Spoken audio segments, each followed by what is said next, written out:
निशाराज voice या चॅनलमध्ये तुम्हा सर्वांचं स्वागत आहे। सर्वप्रथम सर्वांना श्री स्वामी समर्थ।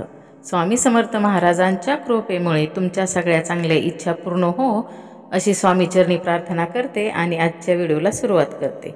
तर 21 सप्टेंबर रोजी पितृ अमावस्या आहे। तर सर्व पितृ अमावस्येला आपल्याला हे उपाय करायचे आहेत। हिंदू धर्मात पितृ अमावस्या हा असा काळ मानला जातो की यामध्ये पूर्वजांच्या आत्म्याच्या शांतीसाठी विशेष उपाय केले जातात। हे 16 दिवस आपल्याला पूर्वजांच्या मोक्षप्राप्तीसाठी समर्पित आहे। यावर्षी सर्व पितृ अमावस्या 21 सप्टेंबर रोजी साजरी केली जाणार आहे। जर कोणी ह्या 16 दिवसात श्राद्ध करायला विसरले असतील तर ह्या पितृ अमावस्येला केलेले श्राद्ध पूर्वजांना मोक्ष मिळू देऊ शकते। वास्तुशास्त्रानुसार जर या दिवशी काही उपाय केले तर घरातील नकारात्मक ऊर्जा निघून जाते आणि पितृदोषाचा प्रभाव कमी होतो। तर आपल्याला हा पहिला उपाय करायचा आहे।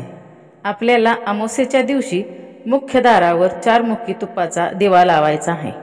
सर्व पितृ अमावस्येला 4 मुखी तुपाचा दिवा लावल्याने पितृदोषापासून मुक्तता मिळू शकते। सर्व पितृ अमावस्येच्या दिवशी हा दिवा लावल्याने ते शुभ असते, कारण ते 4ही दिशांना प्रकाश पसरवणारा दिवा असल्यामुळे असे केल्याने घरात सुख समृद्धी राहते आणि पितृदोष दूर होतो। दुसरा उपाय, सर्व पितृ अमावस्येला संध्याकाळी सूर्यास्तानंतर पिंपळाच्या झाडाखाली तीळ किंवा मोहरीच्या तेलाचा दिवा लावावा। असे केल्याने पूर्वजांच्या आत्म्याला शांती मिळते आणि घरात धन आणि धान्याची कमतरता राहत नाही आणि तुमचा पितृदोष दूर होण्यास मदत होते। जर तुम्ही दर शनिवारी पिंपळाच्या झाडाला अर्ध फुलपात्र पाणी, अर्ध फुलपात्र दूध आणि थोडे काळे तीळ हे सगळं मिश्रण एकत्र करून तुम्ही हे पाणी पिंपळाच्या झाडाला अर्पण करायचे। असे केल्याने पितृदोषापासून मुक्ती होते। 3. सर्व पितृ अमावस्येच्या दिवशी कावळ्यांना अन्न आणि पाणी दिले तर गाईला आणि गुळ आणि चपाती खाऊ घातली तर तुमच्या घरातील सर्व वास्तुदोष दूर होऊ शकतो। असे केल्याने पूर्वज प्रसन्न होतात आणि त्यांचे आपल्यावर आशीर्वाद राहतात। 4.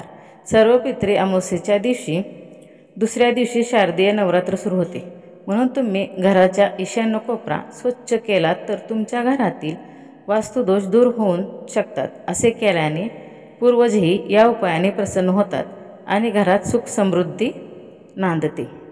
सर्व पितृ अमावस्येच्या संध्याकाळी पितृपक्ष संपतो आणि पूर्वज त्यांच्या निवासस्थानाकडे परतण्याचा प्रवास सुरू होतो। त्यांचा मार्ग अस्पष्ट होऊ नये म्हणून सर्व पितृ अमावस्येच्या संध्याकाळी दिवा लावला जातो। त्यामुळे आपल्याला पितृ प्रसन्न होतात आणि आपल्याला आशीर्वाद देतात।